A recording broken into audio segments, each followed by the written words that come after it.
Good evening and welcome to the fifth and penultimate session of Turning the Tables, Palestinian and Israeli cuisine on the cutting board. In this series, we propose an open and critical discussion of the political issues underlying the gastronomic field in Israel and Palestine.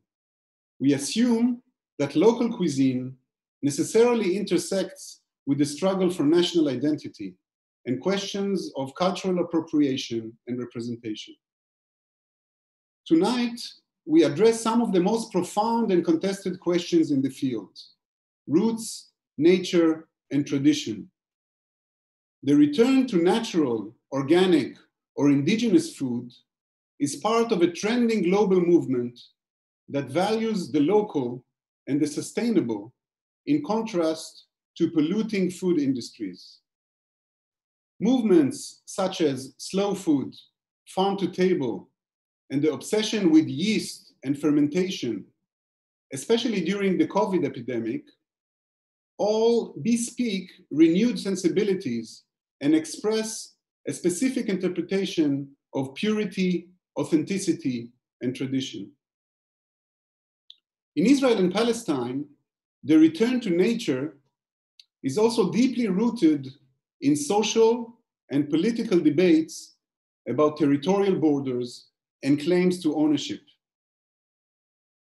Framing the discussion in this context, we ask, where is the growing interest in foraging situated between the protection of nature and the preservation of tradition? How do gastronomy, the restaurant industry, and the agricultural sector contend with ethical and legal questions related to heritage and sustainability? We can think of the return to nature along three scales. On the global scale, the growth in popularity of the cuisine d'auteur or signature cuisine and the rise of Nordic cuisine pushed chefs to search for new ingredients, ally with foragers, and head to the forest. This intersects with changes in the taste of global elites who look back in time and space for the cutting edge and distinctively sexy. On the local scale, the return to nature and to the soil poses the question of mediation and transmission. Who holds the key to the knowledge of the land? And who benefits from it? Israeli gastronomers often turn to Palestinian farmers and cooks who serve as local informants and validators of culinary tradition. In Israel and Palestine, a new generation of producers highlight the importance of indigenous, native, or heirloom varieties, grapes, vegetables, and herbs, as part of a continuous struggle over identity and territory. Nature and tradition becomes thus part of gastro-nationalism and agro-resistance. In the occupied territories, Palestinians face major challenges of limited water resources and access to land, but have a clear advantage in terms of knowledge and access to foraging of za'atar and akub, for instance. In Israel, the organic food movement is steadily on the rise. However, the fastest growing sector is that of settler organic farming in the West Bank, funded by the liberal consumers in Tel Aviv. Paradoxically, an unofficial coalition is forged between the metropolitan center and the colonial frontier. What is the difference between this phenomenon inside Israel and in the occupied territories? Who are the consumers of alternative farming produce? How does fair trade, place-based authenticity and quality can be reconciled? Today's session is entitled A Return to Roots, Foraging, Heirloom Varieties, and Organic Food. But before I present the speakers, it is my distinct pleasure to thank the Van Leer Jerusalem Institute for sponsoring the series and to acknowledge the steering committee Yair Yosefi, Noah Berger, Basma Fahoum, and Gal Ben Moshe for their dedicated work. The participants in today's roundtable are Lana Chazkaya, farmer and educator, Dr. Uri Meir Chizik, historian of food and medicine, Dr. Rafi Grosglik, sociologist of the organic food movement at the University of California, Davis, and Dr. Nasser Abu-Farha, director of Caanaan Fair Trade and anthropologist by training. My name is Daniel Mונטרסקו, and I'm an anthropologist at the Central European University in Budapest and Vienna. I will be moderating the debate tonight alongside Yair Yosefi, chef and owner of Boot Wine Bar in Tel Aviv. We have about an hour for 2 rounds of questions and a brief Q&A session. The audience is welcome to pose questions to the panelists in the comment section. The first round will address the tension between global trends and local traditions, and the second round will shed light on the politics of nature and questions of nationalism, authenticity, and ownership. My first question is to Rafi. Rafi, you just landed from California, where you studied the global organic movement. Let's start with the most general question. What's alternative about alternative agriculture? How did the organic movement become a global movement? And finally, is organic food necessarily local food? Yes, thank you, Daniel, first for having me, and thank you for this important question. And I would like to say that, first of all, when we talk about organic, we need to look at the broader perspective. And if we compare organic food to the other back to the soil, back to the roots, food-related categories, such as those that you mentioned, slow food, local food, fair trade, farm to table, we can say that organic food is the sector and the movement that proposed institutionally the most sustained, profound, and substantive alternative to conventional industrial food system. And this is only from the broader perspective. Now, organic food and the alternative meanings that attach to organic food is rooted historically in the anti-industrial movement of the early 20th century. In the global north, for example, in the United States, the organic discourse intensified through the countercultural era of the 1960s and the environmental movement of the 1970s. And through all of this history, organic movement and organic food been absorbed with a lot of alternative meanings and resistance and counter aspects.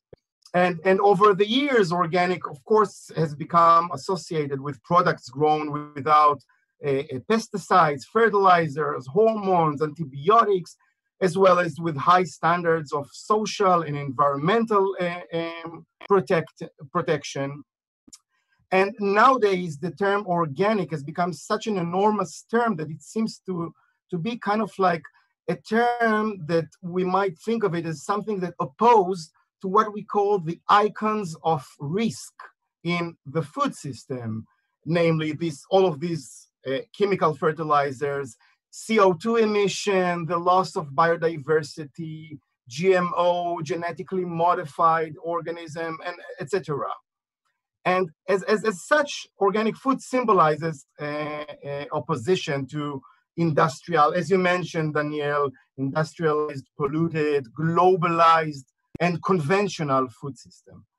However, the alternative meanings of the notion organic should be taken critically.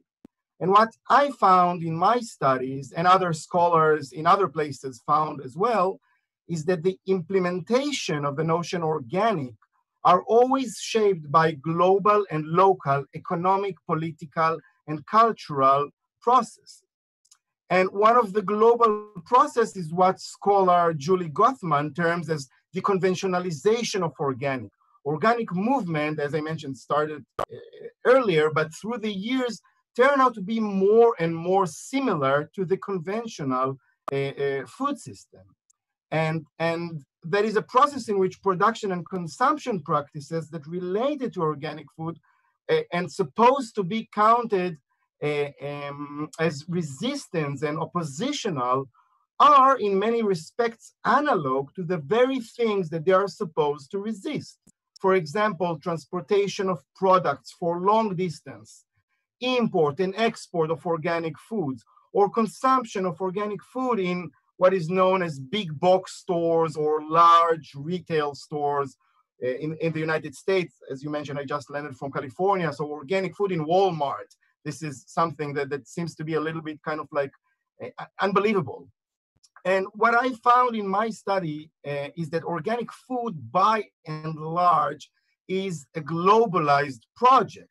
And it is surprising because, as you mentioned, we tend to think about organic food in terms of like small scale and locality, but in fact, organic is a big global business. And it has a history that traces back to the 1970s with the formation of the IFOAM, the International Movement of Organic Movements across the globe, the NOS, the NOS, which is the Coalition of Organic Production in the USA, that really pushed towards a globalized production. In Israel, organic food is connected from its inception to the political economy of the conventional agriculture, and specifically to the globalization of agriculture in Israel. And it was something that emerged with the intention to be part of this export of high quality and high value agricultural process. In other words, organic movement and the organic field in Israel is export oriented. And when we understand that organic food is export oriented, we understand that this is a globalized project.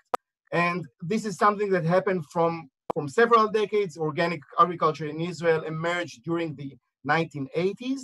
And for almost 3 decades, it was concentrated on production for export and contributed to the robust process of Israel's agricultural exports. Even today, the majority of organic agriculture and organic food production in Israel are export-oriented. And it was only in the first decade of the new millennium, in the 2000s, that the demand and supply for organic production has developed in Israel.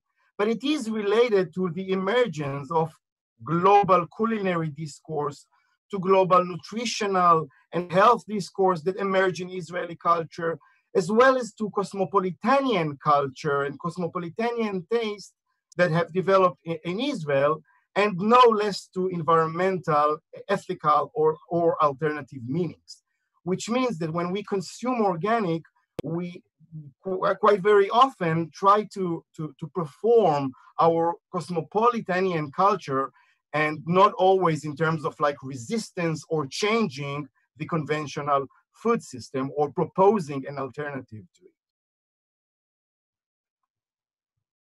Thank you, Rafi. This is basically the meaning of the globalized notion of organic. Okay. Let's focus now with Uri on the Israeli context.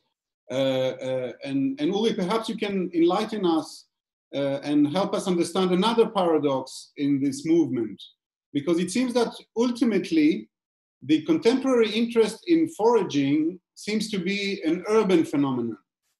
Is it part of an international trend, as Rafi was saying, or does it take on a new meaning in the context of the Israeli-Palestinian dispute over the land? How would you frame the specificity of the return to nature and tradition in the local context? I will frame it in both ways. When I'm looking at foraging, I'm foraging for the last 20 years in Israel and around the world. I see it as a global trend. I have friends all over the world dealing in the last few years with foraging, and I see it as a growing trend around, and I also see it as a symptom, because it's not only foraging, as you said before, it's fermenting and making sourdough bread and trying to go a little bit a little bit back to create the connection with our land. Anywhere in the world. Anywhere in the world, people are feeling that they are disconnected, and they are moving away from their connection to the land and to the food system, and they're trying to go and look for the local traditions and study them and practice them. And it's something that fulfills them, and it's very interesting to look at it from the cultural perspective. And here in Israel, I feel it's also part of the local dispute. But, you know, I can also feel that we can use it in different ways. I can see people that look at local traditions like foraging or other traditions as a way to separate people.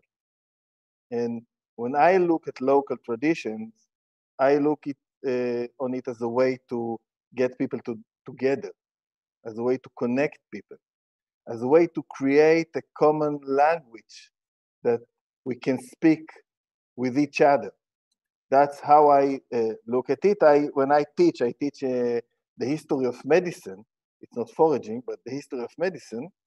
I look back to the history of our area, and I see Jewish physicians and Muslim physicians and also Christian physicians. And I see, when I look at the material, I see that they were all working together, talking with each other, and sharing information.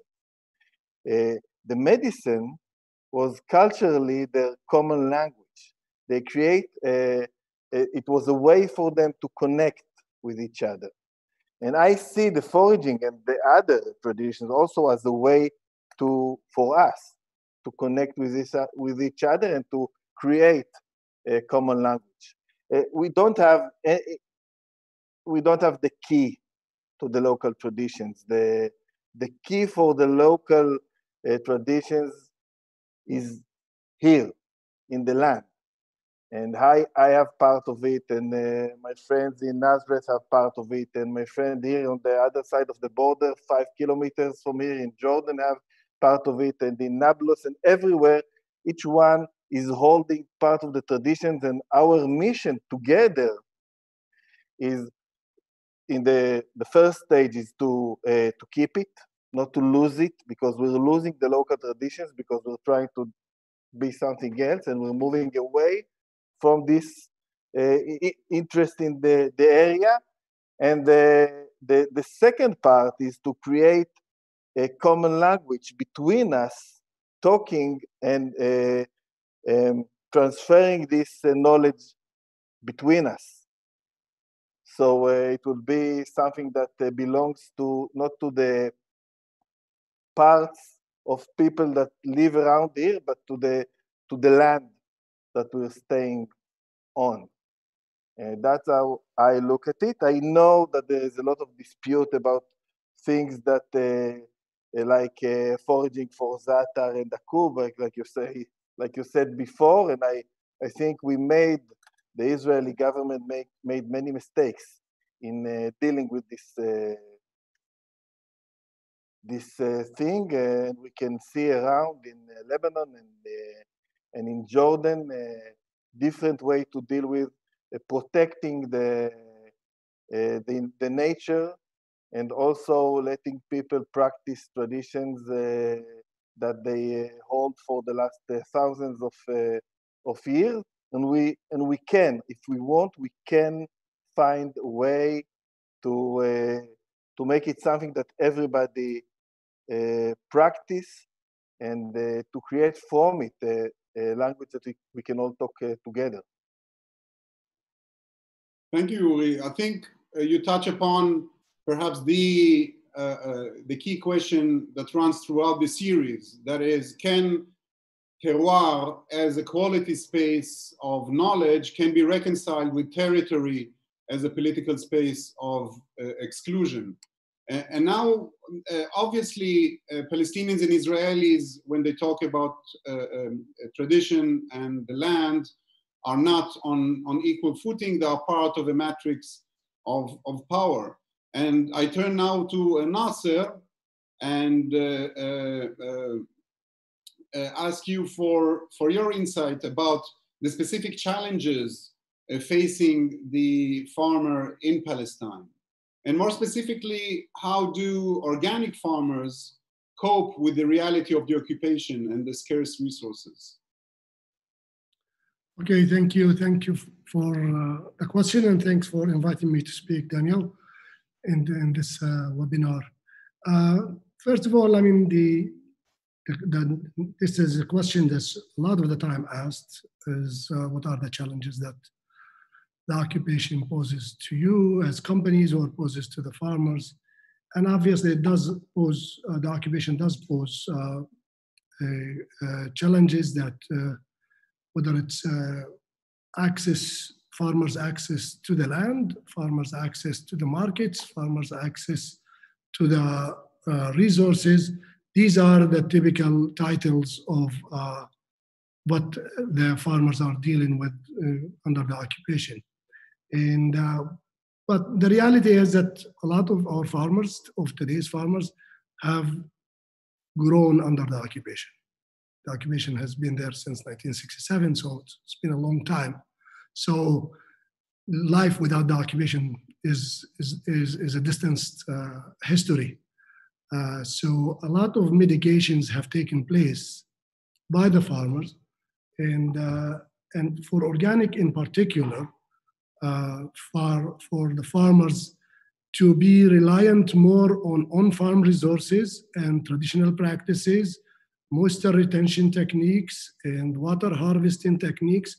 All of this gives an advantage to the farmers for mitigation. And this has been what have saved the farmers is for the majority, for the most part of the West Bank, farmers have remained traditional by the context of the terrain that they are farming, extensive farming in the hillsides in the mountainous regions of the West Bank.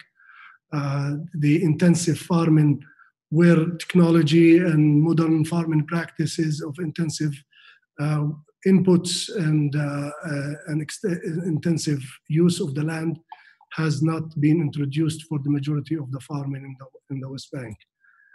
So organic has become a way of mitigation because organic actually makes the farmer a lot more resilient, both to the challenges of the occupation or to climate change challenges. And same thing, that the more that they are organic, the more that they can find they can find more access to the market. Obviously, same like in Israel, the Palestinian organic market is mainly an export market, and our company has become the lead exporter of organic foods from Palestine to both the US and North America and Europe and Japan. And of course, the market has become for us primarily the main market entry was organic certification and fair trade certification. Also, the occupation gives somewhat of an advantage to the farmers in the context that the agro industry in Israel has a large population of Arab consumers that have crop specifics to their cuisine that the agro industry is missing out on, like yaqtin, kusa, okra, mlukhiyyi, certain varieties of cucumbers. All these are being grown in the West Bank for the Arab community in Israel. So that's a market opportunity for our farmers. The problem with these markets is sometimes it's erratic, the sustainability of the routes. Sometimes there is blockage here, blockage there. It's not an unfettered access. The access becomes challenging, and also there is lack of guidance about the size of the market, who's planting what, and so on. But nevertheless, I mean, our main export is to Israel as far as vegetables. We shift most of our attention to vegetables. So when the farmers have water, most of the water, by the way, the farmers use is under the Israeli law is illegal water, because Israel doesn't allow the farmers to have access to irrigation water without a permit, and there is really, the permit is not there. A lot of the permitted wells are licensed pre-67, and today the farmers go 300 meters deep. So the guy who has a pre-67 water well that is 60 meters deep, that water is dry, it doesn't pump. So the wells that are pumping for irrigation, most of them are not licensed, and that leads them to be expensive and also unstable because they are undercover. That makes it, the irrigated vegetables makes it expensive, and then farmers do not compete on the orchard crops like plums or apricots or citrus or guava. All of that, the Palestinian farmers have missed out on. They uprooted all these crops in the 70s and the early 80s totally. So, but now they are, because if you lose water for a certain period of time and you lose your eggplants crop, you lost one season. But if you raise a tree that is, you spend 15 years raising an orchard and you lose it because you lost your water resource, it's a much bigger disaster. So there has been a learning curve from the situation, and people have used that learning curve to their advantage. And it doesn't mean that it's a rosy picture that they're finding their ways all the time. But nevertheless, I think in spite of these challenges, they have made farming viable, and they continue farming to be a major source of income for a lot of families in Palestine.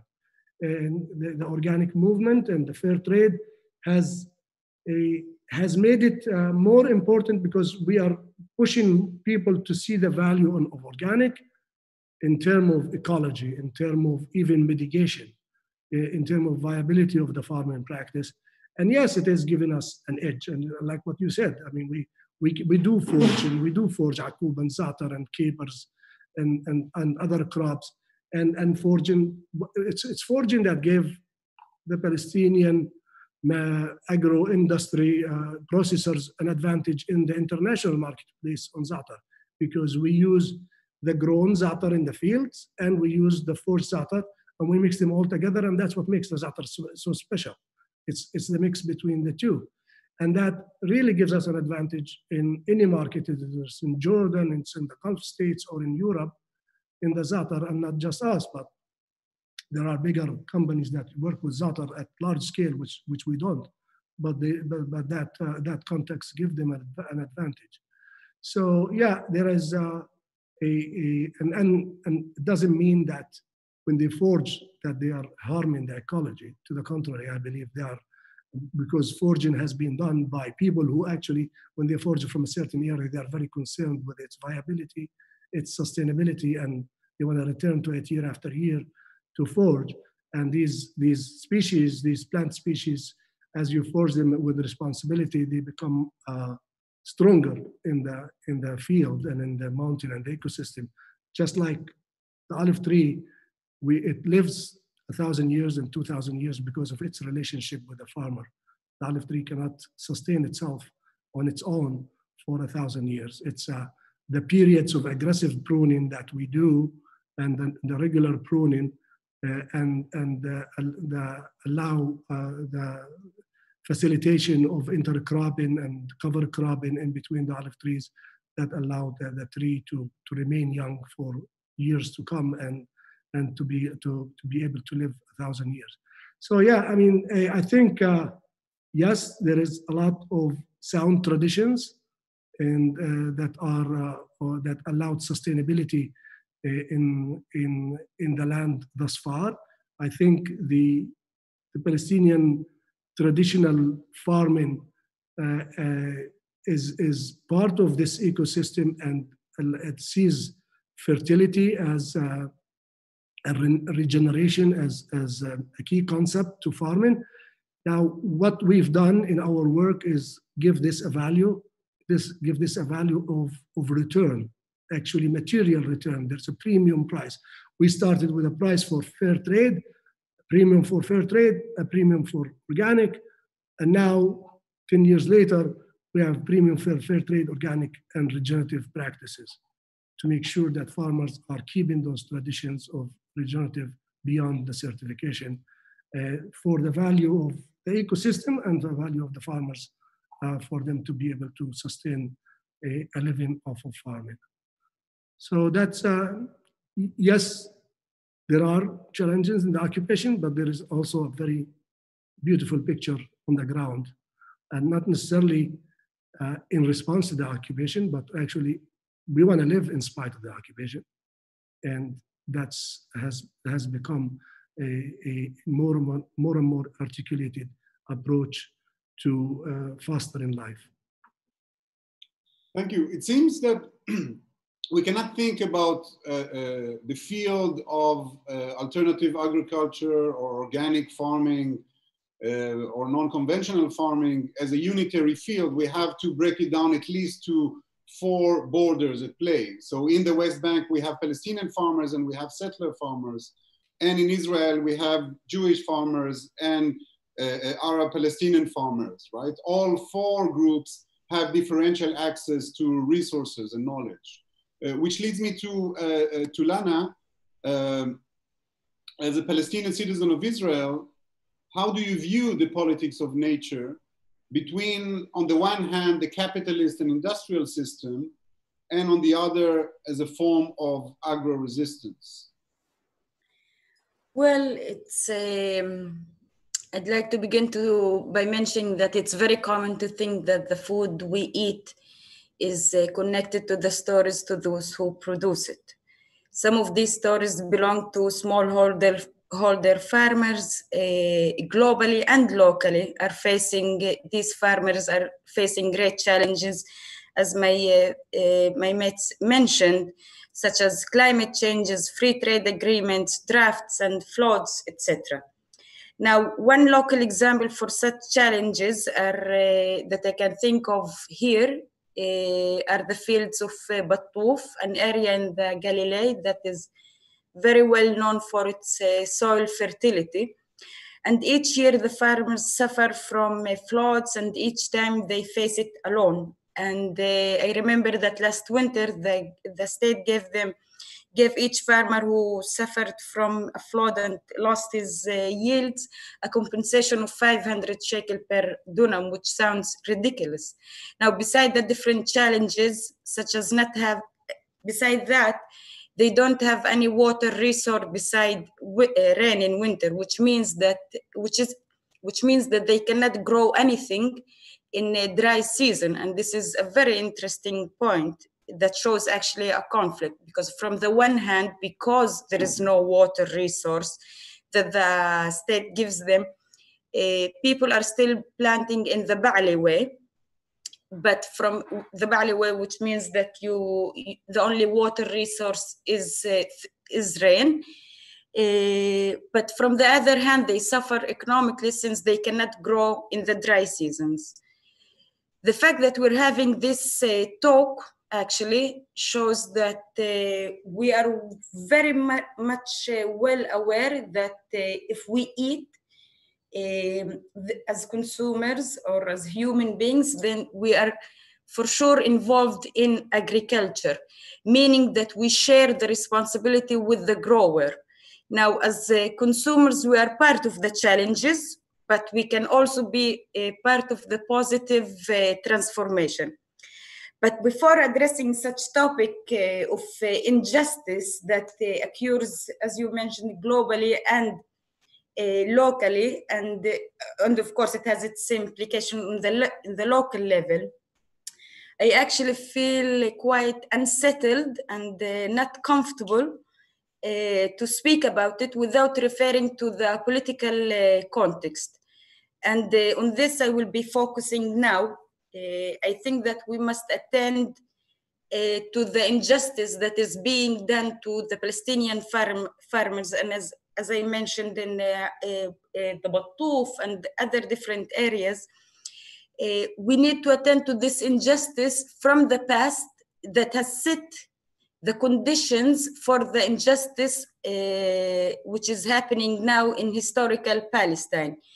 Here in Palestine, we have a settler colonial society that its relationship with the colonized is characterized by constant violence, and agriculture is actually a part of this ongoing brutal violence. And here I will mention Bacon, who said that colonization is actually a massive operation of planting and displanting. An example for this, one can stand on the hill of a demolished Palestinian village called the Ikrith in West Galilee. One stands on the hill and look down the hill and sees cows eating grass, and you think that this it has always been. However, these were not grasslands. What looks now as grasslands, they were not. They were actually the homes and the fields that produced vegetables, fruits, and everything for the village, the people of Ikrith before 48. And we can see that the use of the cows, like in the colonial way of shaping the space in a way that erases all Palestinian presence through the cows, which destroyed any remaining construction or sign of Palestinian life in the area. So on the one hand, Israel or the Zionist Israel is displanting the Palestinian presence and denying, of course, its sovereignty over its yields, over the land. But still we can witness a lot of investment in knowing and discovering the knowledge, the indigenous knowledge of the Palestinians on native plantation, and archiving and naming them in Hebrew, in a way to seek dominance and ownership over its nature. Because I look a lot and I don't see any effort in making this knowledge equal in both language and giving it the reference. So of course using and beside of course using the Palestinian labor in farming to profit economically, of course. So it's not just the Palestinian people or farmers that need to be unsettled and discomforted by the history of the political situation, but all eaters should realize that if one eats, then you are involved in agriculture, which is implicated in our context in the colonial violence. So the question that I would like to offer to think about is, we need to ask about what is my role and what is my responsibility concerning my involvement as an individual or collective in this colonial violence that has been used against Palestinian in agriculture, as I mentioned, for many years now, and how to break the power dominance in this. For example, if I'm a Jewish chef in Tel Aviv or any other place, own a restaurant, and I order from a Palestinian farmer a certain wild plant which is edible, such as zakub, za'atar, sinaria, etc., into my restaurant, and I make this fabulous dish out of it, that will be part of the Israeli culinary, and with no mentioning of the Palestinian as a farmer who's kept behind.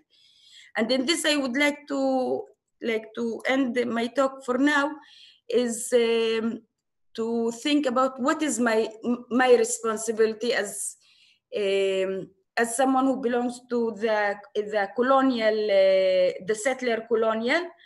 And of course, it's another topic about what is my responsibility as Lena or as any other Palestinian who belong to the colonized group. Thank you, Lana, very much. Very interesting. And to continue about the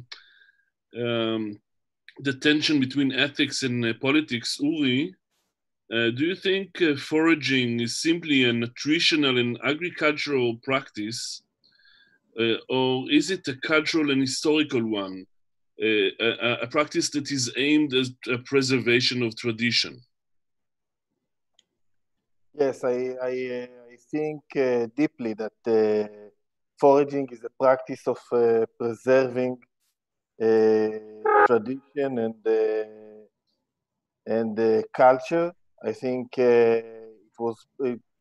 we can see it, like I said before, all over the world. We can see that it has a nutritional value, and also it has a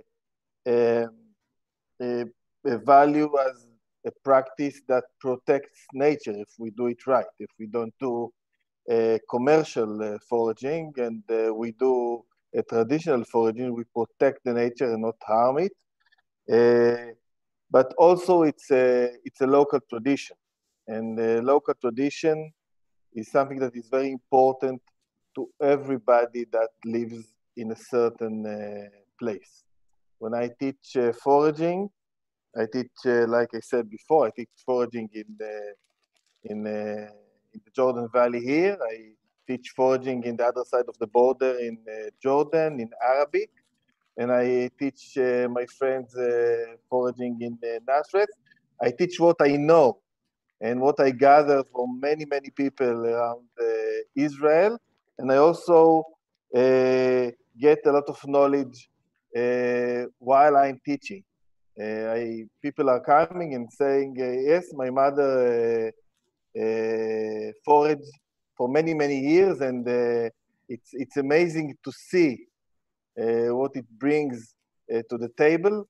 And they talk about names, and we figure out the name of this plant and the other plant, what the name is in Hebrew and in Latin and in Arabic, and we study together and we eat together. And every time I get someone to dig back into his own traditional roots and its own traditional knowledge, I think I established something good in the place that I live in.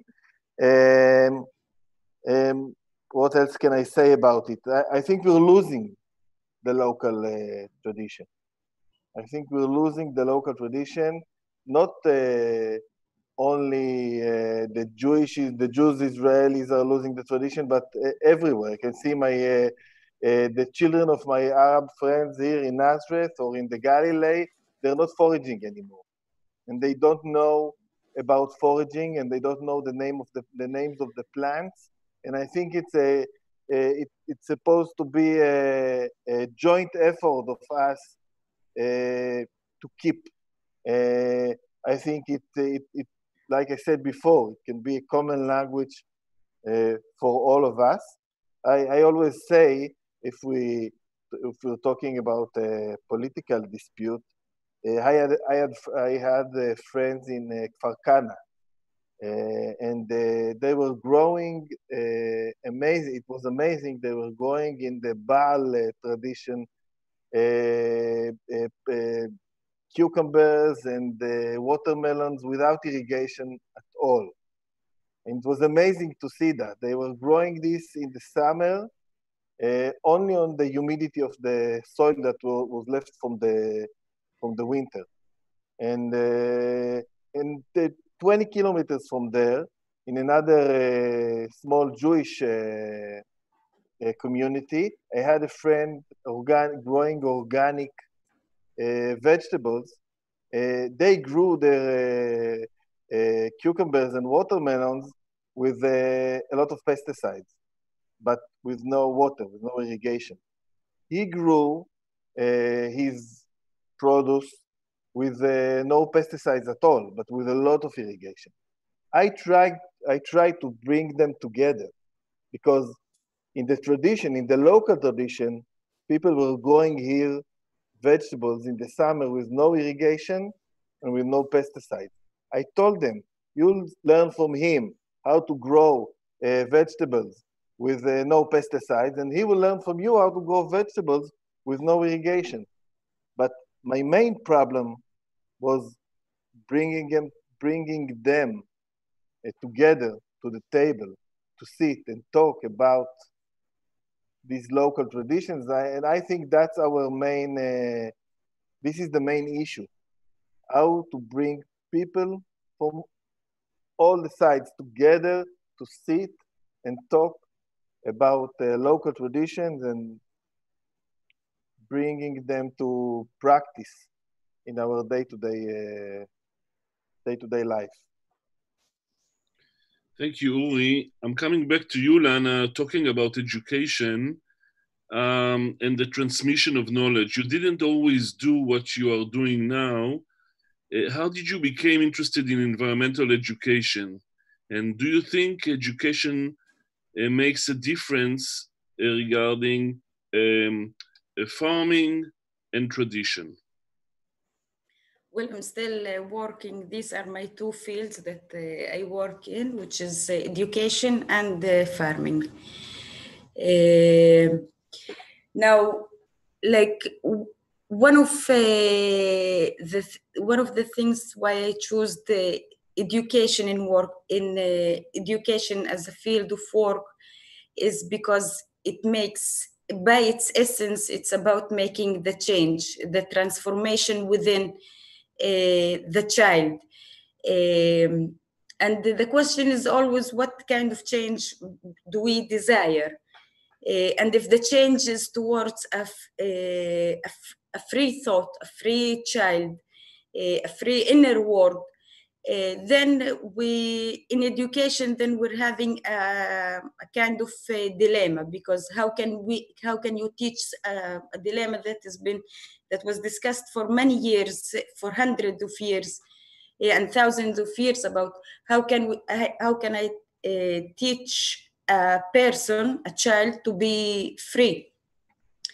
And here I actually, and it's difficult because you want, especially in our context of the Palestinians, as an educator in Palestine, the value of freedom is very much valuable, but it's also very much connected to your responsibility to make the change. And my way of this dilemma out was to take nature as actually my colleague, meaning that my way of working is to bring a group of children of multi-age, different ages, in an open space, which I forced to call nature because it's usually done in the city of Haifa. And nature as a colleague, it's the one who sets the rules that me as an educator who doesn't want to fall into this dilemma, and always you get out as an educator losing. So I took the nature as my colleague, as the one who sets the rules, which are very logical. And this is how I work with children. And by being with a group of the children in this open space, or in nature, we do the farming, which is the way of the human being to be inside nature, not to master it, but to be part of it, to treat it respectfully. And as Uri has mentioned before, how like nowadays, and it's very essential, I think, the work of having the children in nature. And because, as he said, like a lot of like the young generation now, including my generation, we lack a lot of information, a lot of knowledge about the nature of our land. And of course, there are many political and social reasons for this that I will not go deeper, but I think it's very important in order to talk about Palestine, in order to make this, what Uri is talking about, this common or shared space where we can acknowledge each other experience, where we can talk I feel that I need to be part of an educational system which is strong enough that can free the Palestinian person from being colonized, from to know that even though Israel is putting a lot of limits and preventing access to the land, to water resource, to many other different things, still the land, the place is yours. And once you get to know it and you get the information about it and you discover and you go in your search as a child or as a grown-up, then you can, and you are basically free from being colonized, then we can create this common space and share the knowledge. But it is, I feel it, and this is what is my goal in education, especially working with children in farming. So to have a free mind who's attached to nature, who knows the environment, who can recognize what is edible, what is not, because this is at the end of the day, this is the heritage, and the food is certainly part of our identity, of our culture, and it's very, and I wish when I was a child to learn these things and not to start discovering them at the age of 20 or the late 20s. And this is basically what I'm trying to do, is like to give the chance to the children to know the basic methods of farming, to know the plants basically, and the places, even though we're talking about Haifa as a city, but still it has its own nature and its access, and it's and as a Palestinian child, you need to. I try to make them more eager to discover, because it's not enough to talk about Palestine and the land without knowing its details. Thank you very much, Lana. And between tradition, fair trade, and organic, Nasser, who actually are the consumers of the Canaan project and produce? And how do they value the Palestinian story of terroir in relation to the aspect of quality and fair trade? How do you reconcile a national story of origin with a global discourse of quality? Okay, thank you. First, if I may just take a minute, because I think the preceding discussion between Yuri and Lana were very interesting and intriguing. Just like to make a comment. I think it's very interesting because I grew up in the rural setting and practicing the foraging as not necessarily foraging for making money, but for eating as I walk, doing my hikes. And many of my friends have done that, and my family and everybody I know have done that throughout their life. I really, while it is, I think foraging is a significant cultural orientation and cultural heritage. I don't think people consciously doing it for cultural assertion or for identity articulation. It's rather an intimate experience of the land.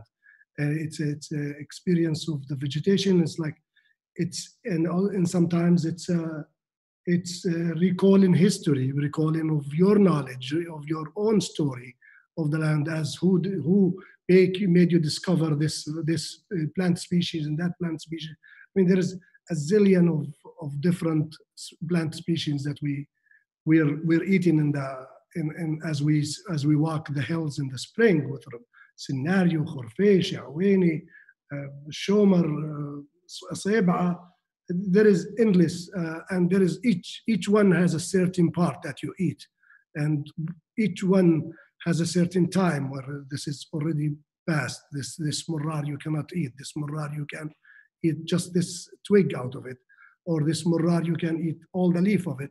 All this knowledge, it's very interesting, and what makes the rural life is so gorgeous and so beautiful. And we enjoy it, not necessarily consciously. We're trying to mediate national identity or national struggles. We enjoy it because this is the actual spiritual and intimate relationship with the land people have. And I'm happy to see that people are in the urban setting. Obviously, they are missing that. And that's really what makes the rural setting a lot more content as far as a space of living, to me, is because of these experiences. Anyways, it's a very interesting subject. I just wanted to make a comment as somebody who experienced and cherished these moments myself. As far as the question at hand, I think in today's market, still quality is a number one issue.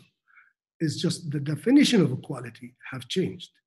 The definition of quality through the agro-industry has been defined in a way to be market barrier to the traditional farmer. It has defined quality in certain formats, and that only the elites can speak that quality. Only the elites, only the certain varieties that they manufactured can produce that quality, whether it's the shape of the tomatoes, the shape of the grapes, the shape of the oranges, the olive oil. We are working with olive oil. They started talking about it in hints and tones of wine, prune juice and green beans and green apples, but the average consumer never really tastes green beans and pears and apples in olive oil. These are just these are orientation of the market as a market barriers. The consumer of today can see through that and is looking for something more real. So what we are doing is we are producing very fine quality food and bring it to the attention that it's originality. It's originality that has been original. These varieties and these plant species has been produced by nature. That's what people are seeing, that the more raw it is, the more real it is, and the more natural, the more actually that complexity of taste that we've been pushed away by the agro-industry and the professional connoisseurs who have elaborate talks. They're actually not, that complexity is an advantage rather than a deficit. That shape of the tomato that's wrinkled, but it's a meaty and mouth-watering inside. It has full of flavor. Yes, we want to go back to it. We don't care if it's perfect shape. And the consumer market is looking for those original foods with original taste. So for us, we were able to bring to the fore, to the market, a presentation that's very modern.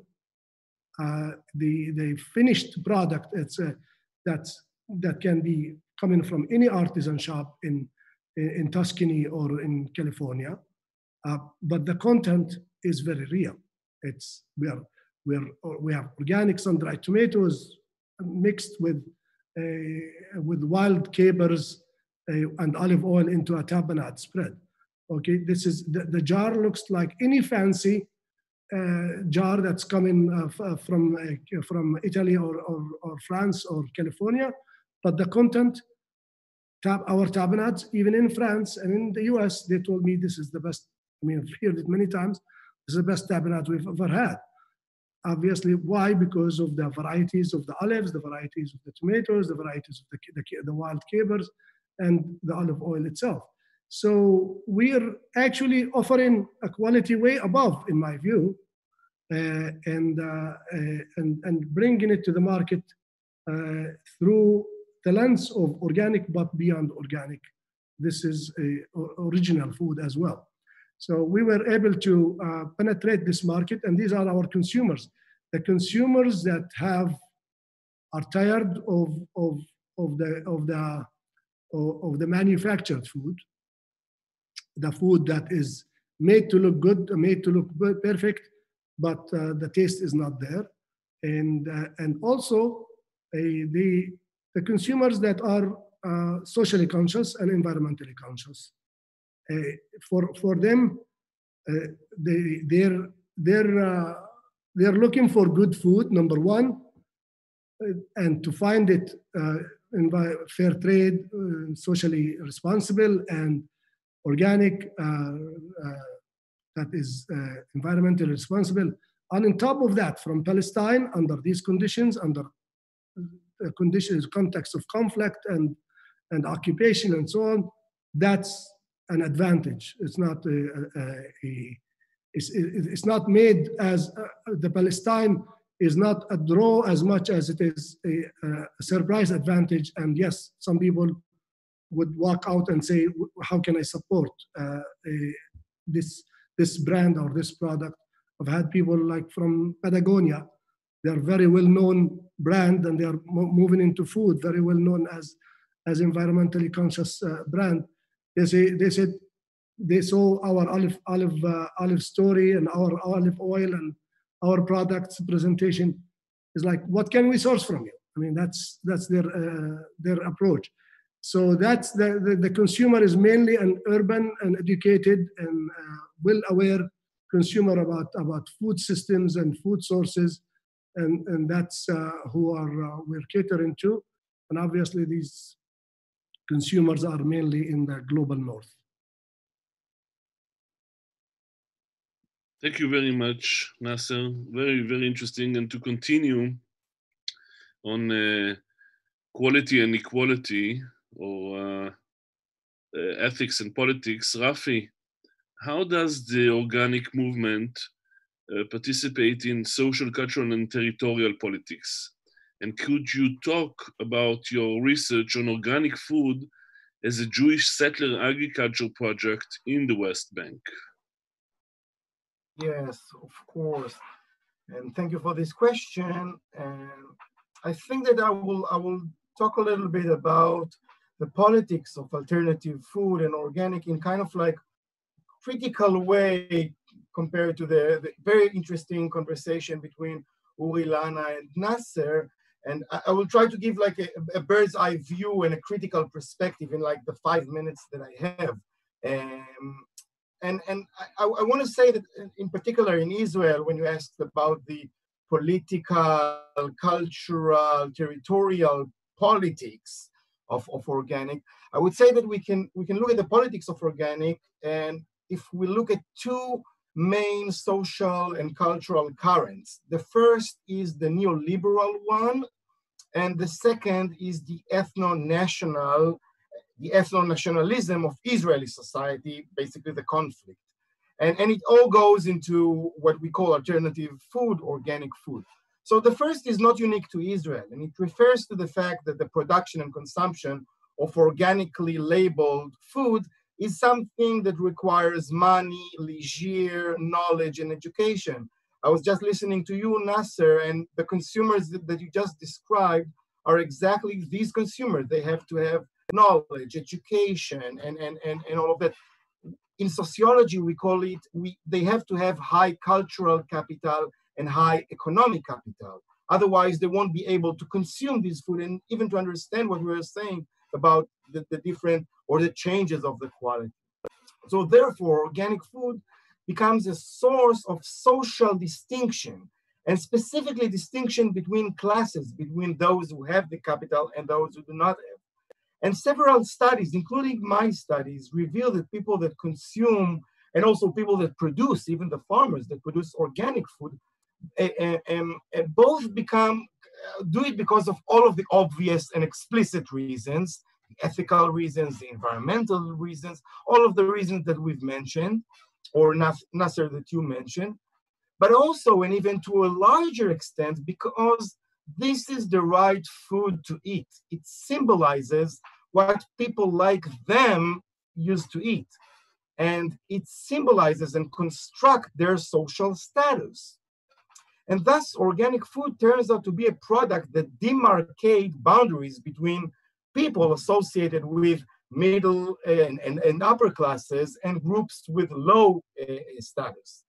And that exactly produce a food system that it is much more polarized. So we have people that consume more and more high quality, non-manufactured, non-agro-industrialized food that tastes better. But on the other hand, we have more and more people that have no other choice but to buy these other foods. So the food system in itself, what happens because of the success of organic food movements, is a much more polarized food system. And this is the political, economic, neoliberal argument. What I found in the Israeli case is that organic food is also connected to the cultural repertoire of cosmopolitanism, of being a global citizen or a global consumer. So people that consume organic food, they want to perform their connection to the global culture. And consumers go to organic supermarkets because it feels like being abroad, as they say. And these supermarkets, some of them imitate retail chains such as Trader Joe's or Whole Foods Market from the USA. And thus, it is connected to the process of Americanization of Israeli society. Or I found consumers of CSA, the community-supported agriculture, the box scheme, all of these ways of buying directly from the farmers, because this is the way that they used to consume organic food when they were relocated in the US or other places when they were sent from high-tech companies. So this is all practice of being connected into the global, and this is the cultural politics of organic. The second political meaning of organic food in Israel has to do with the ethno-nationalism in Israel. And in my research, I found that the philosophical foundations of organic agriculture in Israel, the environmental care, the emphasis of cultivating the soil, and the discourse of purity of the soil, Daniel, as you mentioned, are all entangled with the local political issues. So, for example, the emergence of organic agriculture in Israel was entwined with the nationalistic discourse and the ethos of chalutzim, the pioneers, the Zionist pioneers in the ideological national discourse. And the rhetoric of the founders of organic food in Israel was entwined with the national ideology and national symbols, as well as with many biblical meanings. Now, my argument is that this is not some kind of a marginal cultural aspect or only something that is like supposed to decorate the very important practice. But I rather argue that the ethno-national similes attached to organic had a profound impact on the field of organic food in Israel. So for instance, instead of taking organic food and resist the conventional food system and try to make it infiltrated into all levels of society and all sorts of farmers, what happened is that the ethos of organic as Zionist pushed aside all of these farmers from all of the small farmers from these sectors, all of those that are not part of the milieu of the Zionist farmers. And this is, of course, including Falahim, Palestinian farmers, and all other small-scale farmers in Israel and in Palestine. And second, of course, the discourse of organic food as a Jewish Zionist project fostered this paradigm that says that organic food should be entwined with the broader conventional sector, should be developed first as an export-oriented and then goes down and trickles infiltrated into other sectors. And the last example of the politicization of organic is what you mentioned about the organic movement in the West Bank. So during the 1990s, the production of organic food in Israel was expanded beyond the Green Lines in Gaza Strip and in the West Bank. And this process was rhetorically justified by all kinds of agricultural and scientific discourse, arguing that the lands there were cultivated by traditional agricultural methods or not cultivated at all, and thus they are non-contaminated and therefore ideal for organic farming. However, practically and ideologically, organic farming in these areas conveyed all kinds of new visions of redemption of the land. And again, going back to this Zionist ideology.